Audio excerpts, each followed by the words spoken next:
Hello coders, I hope you are coding well. In the previous video, we created the files related to workout like workout repository, workout DTO and workout service.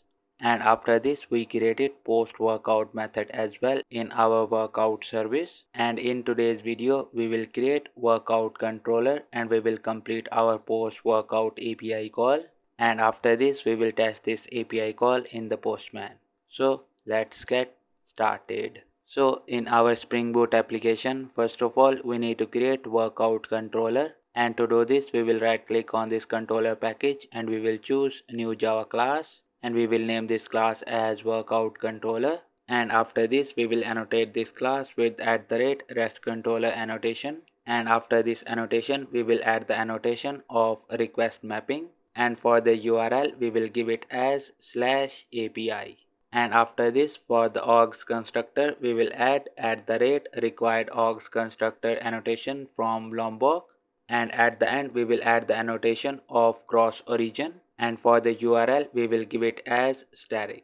And after this we need to inject workout service, and to do this we will write private final, and after this we will mention workout service and we will name this as workout service. And after this we will start writing a method, and this method will return a response entity, and we will name this method as post workout. And after this we will add the annotation of a request body, and after this we will mention workout DTO and we will name this as workout DTO.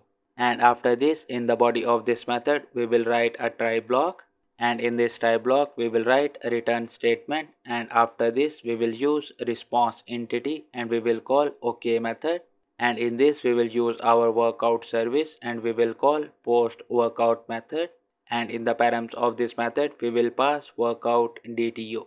And after this we will write catch, and in this we will catch exception and we will name this as E. And after this we will write return statement and we will use response entity, and after this to set the status we will call status method and we will use http status, and we will import it from spring framework.http, and after this we will return internal server error.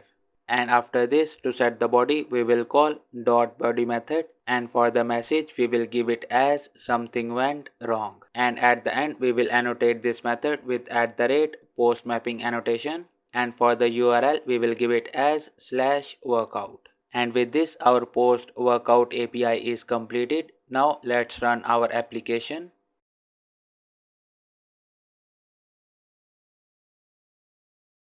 And as you can see, our application is up without any errors. Now let's go to the Postman and let's test our post workout API call. And in the Postman, for request types we will give it as post, and after this we need to give the basic URL which is http localhost 8080/, and after this we need to give the controller URL which is API/, and at the end we need to give the endpoint URL which is workout. And after this we will click on body, and from these options we will select raw, and in the request body first of all we need to give the type, and I will give it as running, and after the type we need to give the duration and I will give it as 14 minutes, and after the duration we need to give the date, and at the end we need to give calories burnt and I will give it as 900.